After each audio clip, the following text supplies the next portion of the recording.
Gandang araw po sa inyong lahat. Sumatin po ang kapayapaan ng Diyos sa oras na ito. At salamat sa Diyos sapagkat tayo ay muling mayroong ganitong pagkakataon na makapagtalakay ng mga aral na hango sa banal na kasulatan. At sa pamagitan po ng ating programa ayon sa Ebanghelyo ay meron tayong panibagong paksang tatalakayin. Kung ating nagugunita, ating iniwan yung katanungang kung ano yung pagkakaiba ng kautusan ni Moises at ng Ebanghelyo na ipinangaral ng Panginoong Hesukristo. Ito'y mahalagang malaman natin sapagkat marami hanggang sa panahon nating ito ay patuloy na nananatili o nagsusumikap na matupad yung kautusan ni Moises. Bagaman sinasabi nilang sila'y Kristiyano, naniniwala silang mananampalataya sila ng ating Panginoong Hesukristo. Umaasa silang sila ay malalakip doon sa unang pagkabuhay na maguli o sa darat ng buhay ng Panginoong Hesukristo upang kanyang kunin at dalhin sa kalangitan bilang pagtupad ng Panginoong Hesukristo na pagliligtas sa kanyang mga mananampalataya. Napakagandang bagay yun na umaasa ka sa ating Panginoong Hesukristo na ililigtas ka. But then, kung hindi natin titiyakin yung mga utos na dapat nating masunod o yung sinusunod natin kasalukuyan, ay majo-jeopardize o mababaliwalang lahat yan kung hindi tayo makakalakip doon sa kaligtasang isasagawa ng Panginoong Hesukristo sa kanyang pagparito. Bakit po natin sinasabi ang bagay na ito? Kasi nga po, gaya ng ating sinasabi, meron naniniwalang Kristiyano, pero ang kanilang mga sinusunod ay batas ni Moises. Pwede ba na yung kautusan ni Moises at yung aral ng Ebanghelyo na ipinangaral ng Panginoong Hesukristo, magkasabay mong sinusunod yon para lang masiguro mo na maliligtas ka? Alamin natin sa Biblia, ano ba ang pagkakaiba ng dalawang batas na yon? No? Para maunawaan natin yan, tuklasin natin sa banal na kasulatan. Ano ba pagkakaiba ng dalawang kautusan nito? Kasi ang Ebanghelyo, kautusan din po yan eh. Itinuturing ding aral o kautusan na isinusulong ng Panginoong Hesukristo nung naririto siya sa lupa. Kaya kung may kautusan ni Moises, meron ding kautusan ng Kristo o kautusan ng Panginoong Hesukristo. So definitely, merong pagkakaiba yung dalawang yan. Tuklasin natin sa Biblia. Una nating alamin, ano ba yung sinasabing kautusan ni Moises? Dito po sa isang talata ng Malakyas, sa 4:4, merong ganitong pahayag ang kasulatan. Ang sabi ng Diyos sa pamagitan ng propetang si Malakyas, alalahanin ninyo ang kautusan ni Moises, na aking lingkod, na aking iniutos sa kanya sa Horeb para sa buong Israel, sa makatigbagay ang mga palatuntunan at mga kahatulan. So, dito makikita natin na ang Diyos hindi siya nagkukulang ng pagtatagubilin sa kanyang mga lingkod, sa kanyang mga hinirang na bansang pag-aari niya, bayang sarili niya, yung Israel, yung mga Israelita. At sa kanyang pagtatagubilin sa pamagitan ng propetang isinugo niya, si Malakyas, sabi niya, alalahanin ninyo ang wika, ang kautusan ni Moises, na aking lingkod, na aking, yung utos na ipinapaalala ay ang wika, sabi, aking iniutos sa kanya sa Horeb para sa buong Israel, yung kautusan ni Moises, na sa makatigbagay ang mga palatuntunan at mga kahatulan. So, itong kautusan ni Moises, hindi basta kautusan lang ni Moises eh. Actually, sa marami, ang tawag nila o ang pagkakaalam ng iba, pag sinabing kautusan ni Moises, yun yung 10 utos yung 10 utos na nakasulat sa 2 tapyas na bato o yung tablets. Ngayon, dito sa talatang ito, pinakikita hindi basta ganun lang yon, hindi basta 10 utos lang yon. Instead, yung kautusan ni Moises, may palatuntunan yon at kahatulan. No? Ang nagsasabi mismo ang Diyos yung kautusan ni Moises, alalahanin ninyo sa makatwid bagay ang mga palatuntunan at mga kahatulan. So, sa pag-alaala mo sa kautusan ni Moises, dapat mong alalahanin yung mga palatuntunan at mga kahatulan na nakapaloob doon. Bakit ganon? Kasi meron naman talagang nakapaloob doon, mga kapatid, mga kababayan. Actually, kaya nga sinasabi nilang, kaya nga merong Pentateuch. Pag sinabi pong Pentateuch, yun po yung 5 kasulatan na isinulat mismo ni Moises na kanyang iniwan sa mga Israelita bago siya pumanaw. Which is, una yung Genesis, sunod yung Exodo, then yung Leviticus, then yung Numbers o yung bilang, at panghuli yung Deuteronomio. Ngayon, sa mga aklat na yan, nandyan yung mga kautusan ng Diyos, yung mga palatuntunan niya, yung mga kahatulan. Halimbawa, pagka pumatay ka ng kapwa, ano kahatulan? Nakasulat doon. Kung halimbawa, inimbot mo yung pag-aari ng iyong kapwa, ano hatol? May nakasulat doon. Andun yung mga kahatulan. Pagkatapos kung halimbawa naman, papaano ka maghahandog sa Diyos? Gusto mong magpasalamat sa Diyos? Ano iniuutos ng Diyos na dapat mong ihandog? Baka, kambing, tupa, kalapate o bato-bato? Kumpleto ang instruction ng Diyos kung paano ka maghahandog, kung ano yung prosesong dapat mong isagawa sa paghahandog mo sa Diyos. Ano ang dahilan ng paghahandog? Pwedeng yan handog sa kapayapaan, o handog dahil sa pagpapasalamat sa Diyos, o handog dahil sa pamamanata, o handog dahil sa kung ano-anong kadahilanan na gusto ng isang Israelitang paghandugan niya sa Diyos. So, nakapaloob ang kumpletong instruction niyan doon sa kautusan ni Moises. Kaya sinasabi. But then, para natin maintindihan kung bakit kautusan ni Moises, specifically yung kautusan ni Moises, kasi nga, sinasabi nila, yan yung 10 utos. Okay, sige, yan yung 10 utos pag sinabing kautusan ni Moises. But then, huwag natin kakalimutan na may kalakip yan na palatuntunan at kahatulan. But then, alamin natin, ano ba talaga yung kautusan ni Moises specifically? Eto po, basahin natin isa-isa. Sa aklat po ng Exodo, Kapitulo 20, ang versikulo po ay 2 hanggang 17. Medyo mahaba-haba ito, pero magiging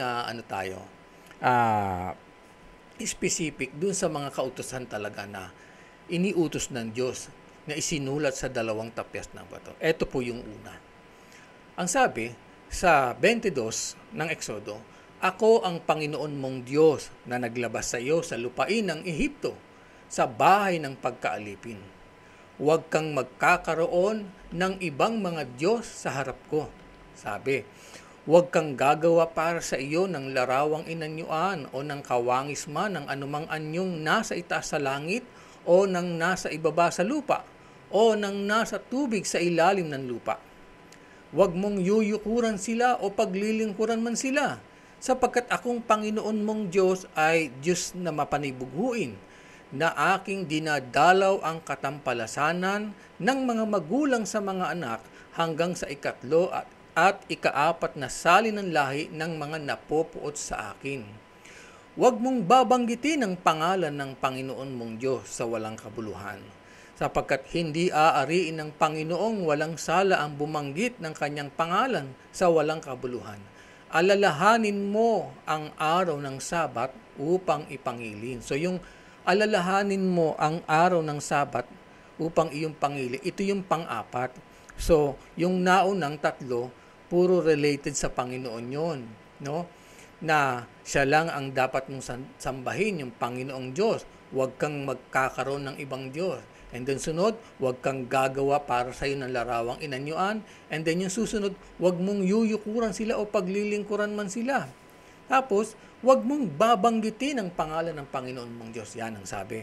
Ngayon, pagdating sa panlimang utos, pansinin nyo, igalang mo ang iyong ama at ang iyong ina upang ang iyong mga araw ay tumagal sa ibabaw ng lupa na ibinibigay sa iyo ng Panginoon mong Diyos. Ito naman, tungkol ito sa kung ano ang dapat na maging pakikitungo ng isang Israelita sa kapwa niya Israelita. At sa ikalimang utos, sinasabi ng Diyos, igalang mo ang wika ang iyong ama at ina. So, ang susunod, sa ika-6, sabi, huwag kang papatay, huwag kang mangangalunya, huwag kang magnanakaw, huwag kang magbibintang sa iyong kapwa, huwag mong iimbutin ang bahay ng iyong kapwa, huwag mong iimbutin ang asawa ng iyong kapwa, ni ang kanyang aliping lalaki o babae, ni ang kanyang baka, ni ang kanyang asno, ni anumang bagay ng iyong kapwa. Ayan. Si dito, makikita po natin yung 10 utos mismo, naggaling sa Diyos. 10 utos na ibinigay ng Diyos kay Moises sa pamamagitan ng 2 tapyas na bato. Actually, inutusan si Moises, gumawa ka ng 2 tapyas na bato at pagkatapos sinulatan ng daliri ng Diyos yung 2 tapyas na yon. Inilagay yung 10 utos and then bumaba si Moises sa bundok ng Sinai at binasa niya sa harapan ng buong bayan. Sa harapan ng mga Israelita yung 10 utos na yon. Pinaunawan niya kung gaano kahalaga yung utos na yun sapagkat yun ay sumisimbolo ng pakikipagtipan ng Diyos sa Israel. Yan po ang dapat nating makita. Kaya ang mga Israelita talagang sila, keen. Kumbaga, masigasig silang yan ay matupad. Mahigpit sila sa pagtupad sa mga kautusan na yan. Yung mga ipangingilin mo yung araw ng Sabat, tuwing ika-7 araw, dapat huwag kang gagawa ng anumang gawa, no? Tapos bawal mong lapastanganin yung nanay at tatay mo.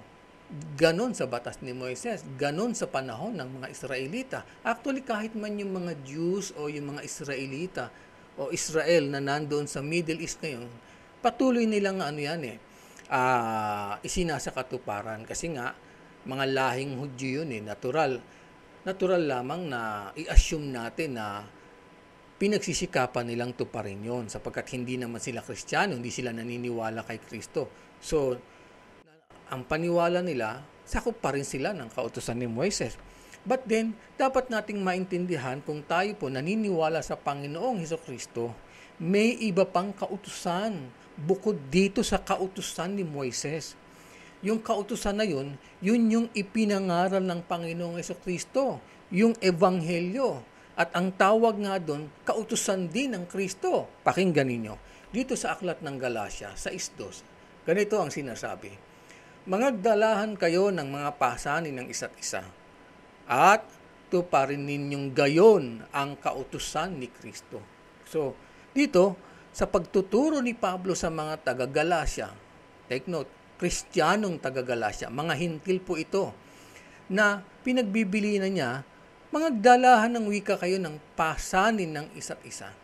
Tuparin ninyong gayon ang kautusan ni Kristo. So, meron talagang sinusunod ang mga hintil noong una na galing sa Panginoong Kristo, yung ipinangaral ni Pablong Ebanghelyo. Yun ang wika, ang kautusan ni Kristo. Kaya makikita natin dito, may kautusan ni Moises at meron namang kautusan ni Kristo. At may pagkakaiba po yan, mga kababayan, mga magulang. Meron pong malaking pagkakaiba yan. At yan, ipinakita mismo ng Panginoong Hesukristo nung naririto pa siya sa lupa, kung ano ang pagkakaiba ng dalawang yan. Nung kautusan ni Kristo, ni Moises, at nung kautusang iniuutos ng Diyos sa mga tagasunod niya nung una. Gusto niyo pong malaman? Eto, basahin natin. Dito po sa Mateo, sa 5:20, merong ganito tayong mababasa. Ang nagsasalita mismo dito, ang Panginoong Hesukristo. Ang sabi niya, sapagkat sinasabi ko sa inyo, na kung hindi hihigit ang inyong katwiran sa katuwiran ng mga eskriba at mga Pariseo, sa anumang paraan ay hindi kayo magsisipasok sa kaharian ng langit. Tingnan niyo po ang pahayag ng Panginoong Hesukristo na ito. Sabi niya sa mga Kristiyanong sumusunod sa Kanya noon, kung hindi ang wika, hihigit ang inyong katuwiran sa katuwiran ng mga eskriba at Pariseo, sa anumang paraan hindi kayo magsisipasok sa kaharian ng langit. Ano ba yung mga eskriba at Pariseo? Alam niyo po, yung mga eskriba at Pariseo, ang eskriba kasi sila yung nagsusulat ng kautusan eh. Sila yung nagdo-duplicate ng kautusan para bigyan ng kopya yung mga hari, yung mga pinuno noong una, lalo na yung mga Pariseo. Ngayon, yung Pariseo naman, sa pagpapakilala ng Biblia tungkol sa kanila, sila ang wika tinatawag na tagapagtanggol ng kautusan. Guro sa Israel, mga nagtuturo sa mga Israelita, sa mga Hudyo, tungkol sa kautusan. So, ang itinataguyod nitong mga eskriba at Pariseo, pangunahin na yung kautusan ni Moises. No? Sila yung nagbababa sa mga Israelita, sila yung nagpapaliwanag, sila yung nagtuturo sa kanila kung paano nila dapat na isagawa yung mga kautusan ni Moises. But then, nung ang ating Panginoong Hesukristo ay naririto, pinakita niya na dapat ang mga Kristiyano magkaroon ng kahigitan dito sa mga eskriba at Pariseo. Kung ang pag-uusapan ay katuwiran. Kasi nga, ang mga eskriba at Pariseo, ang paniwala kasi nila, ang katuwiran nila nakasalig sa kautusan ni Moises. Kung mananatili silang masigasig sa pagtupad sa kautusan ni Moises, yun ang nagiging dahilan kung bakit sila matuwid sa harap ng Diyos. Yun ang paniniwala nila. But then, pagdating sa Panginoong Kristo, hindi na gayon. Kung gusto mong humigit ang iyong katuwiran sa kanila, dapat maipakita mong naiiba yung katuwiran mo sa mga eskriba at Pariseo. Kung gusto mong maging karapat-dapat ka, makapasok ka sa kaharian ng langit, dapat mahigitan mo yung kanilang katuwiran.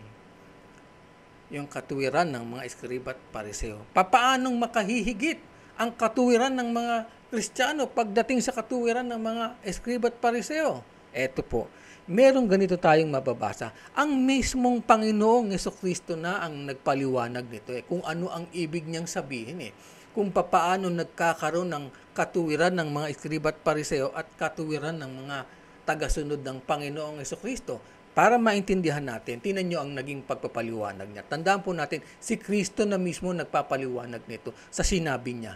Ang sabi rito sa Mateo, sa Kapitulo 5 pa rin, ang bersikulo ay 21 hanggang 22.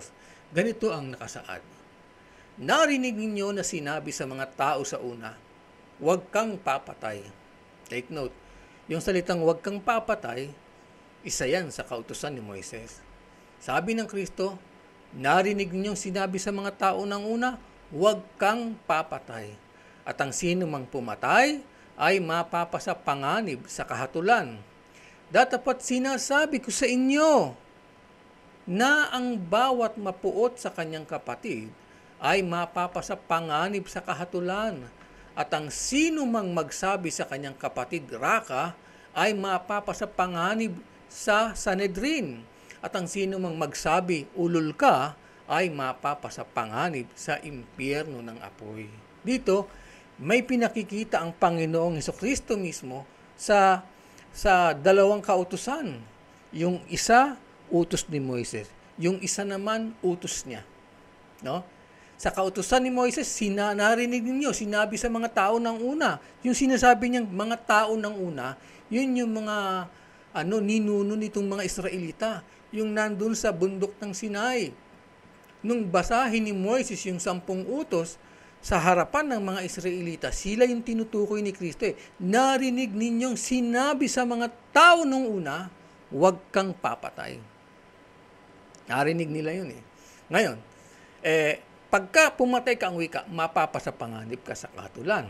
But then, pagdating kay Kristo, sabi niya, datapat sinasabi ko sa inyo, na ang bawat mapuot sa kanyang kapatid ay mapapasa panganib sa kahatulan. So, makikita natin parehong may nakaambang panganib. Sa kung papatay ka ayon sa kautusan ni Moises, mapapasa panganib ka sa kahatulan.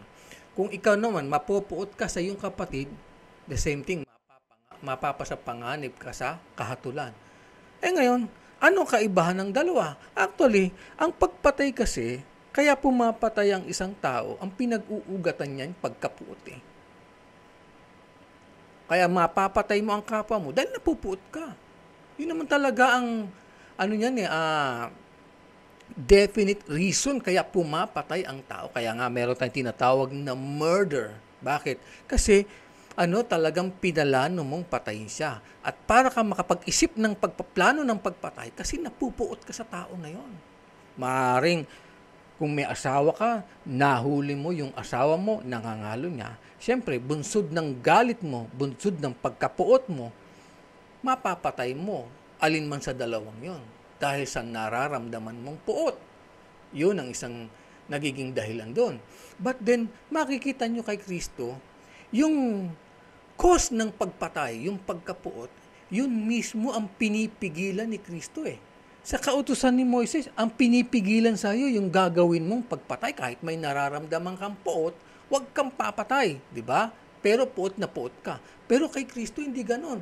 Instead, para huwag kang malagay sa kahatulan, masa panganib sa kahatulan, huwag kang mapupuot.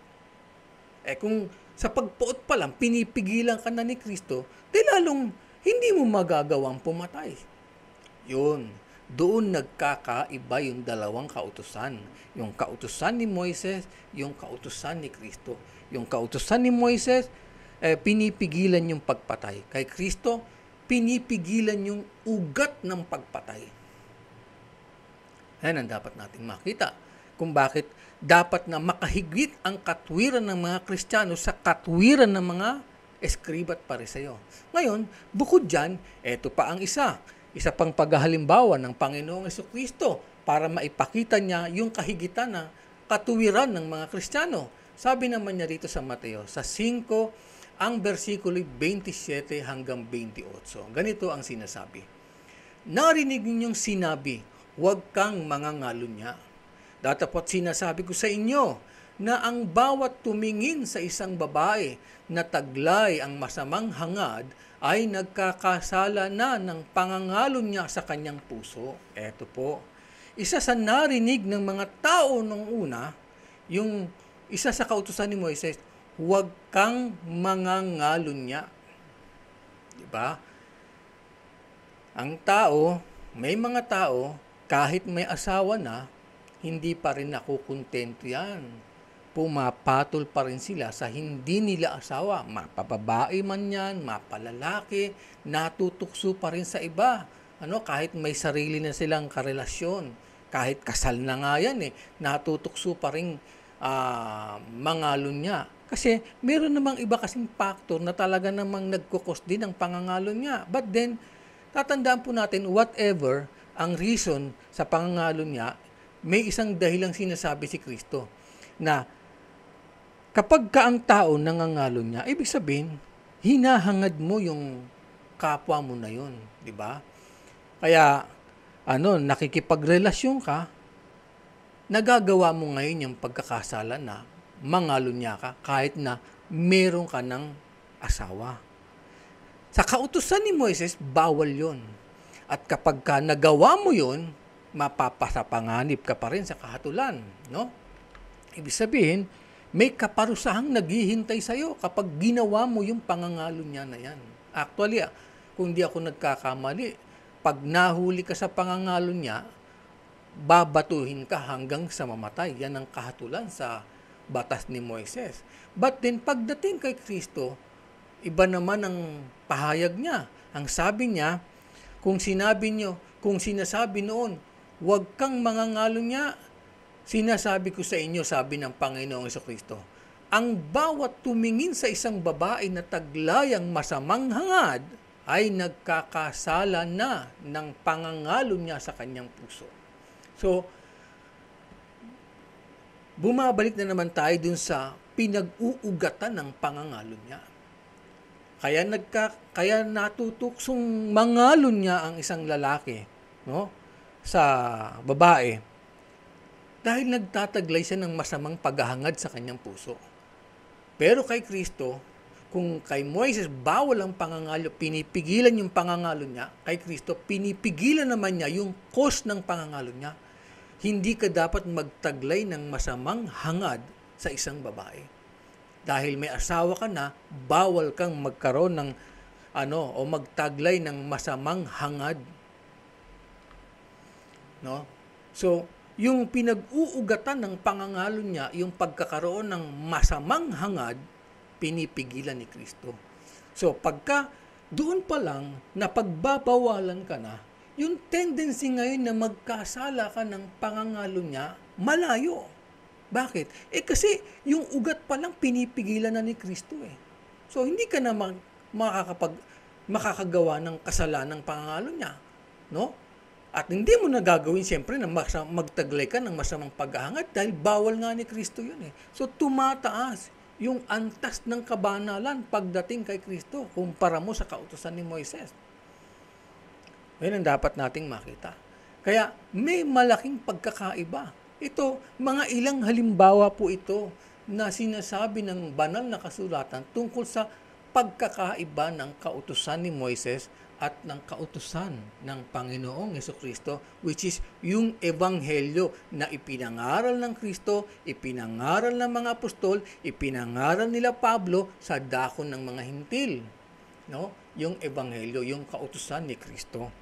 Yan ang dapat nating maintindihan sa bagay na ito na makatitiyak tayo ngayon kung ating susuriing maigi, hindi basta-basta na narinig mo lang yung kautusan ni Moises, parang obligado ka ng tuparin ito. Hinay-hinay po tayo dyan. May pagkakaiba ang dalawang utos. At tatandaan natin, yung kautusan ni Moises, intended yon sa mga Israelita.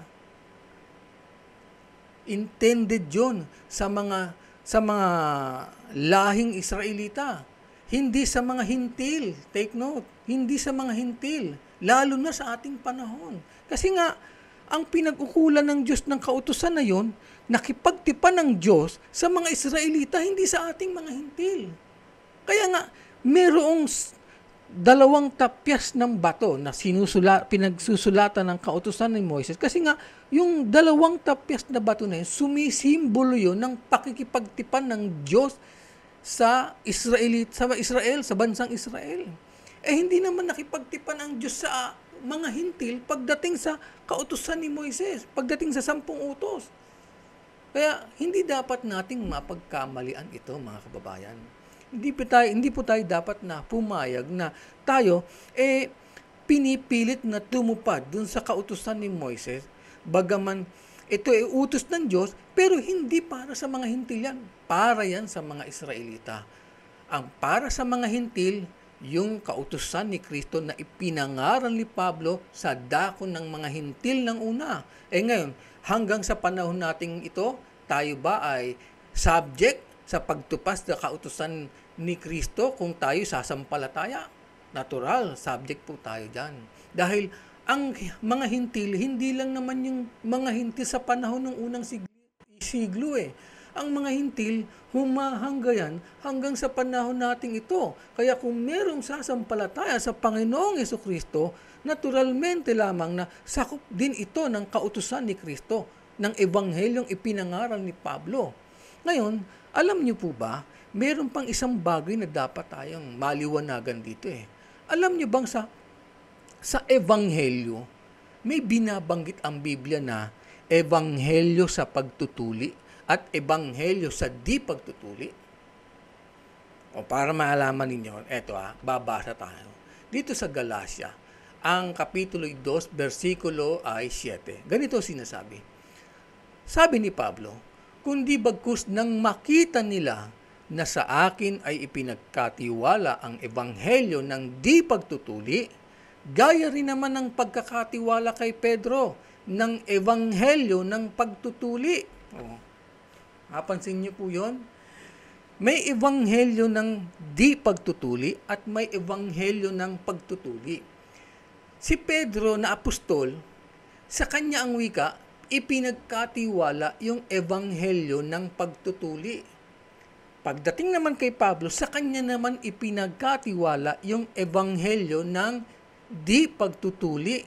So, dito makikita natin mga kababayan, mga magulang, mga kapatid, na hindi basta nakarinig ka lang ng full gospel, yun na nga yung ikaliligtas mo. Nakarinig ka lang ng pure gospel, sapat na yun.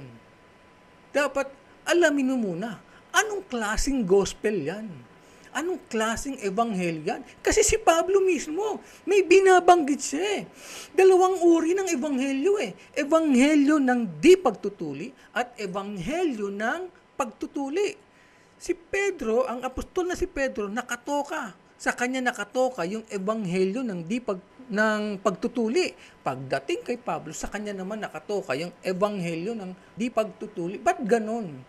Ba't may sinasabing ganun si Pablo? Ano ibig niya sabihin doon? Tuklasin po natin yan, mga kababayan, sa susunod nating pagtatanghal ng ayon sa Ebanghelyo. I hope, sana, ito pong ating pagtalakay na ito ay nakapagdulot sa inyo ng karagdagang kaalaman pagdating sa mga aral na sinasabi sa banal na kasulatan. Hanggang dito, maraming salamat po sa inyong pagsubaybay o sa inyong panonood at pakikinig ng mga aral na binabasa natin sa Biblia. Hanggang sa susunod, maghari nawa ang kapayapaan ng Diyos sa atin.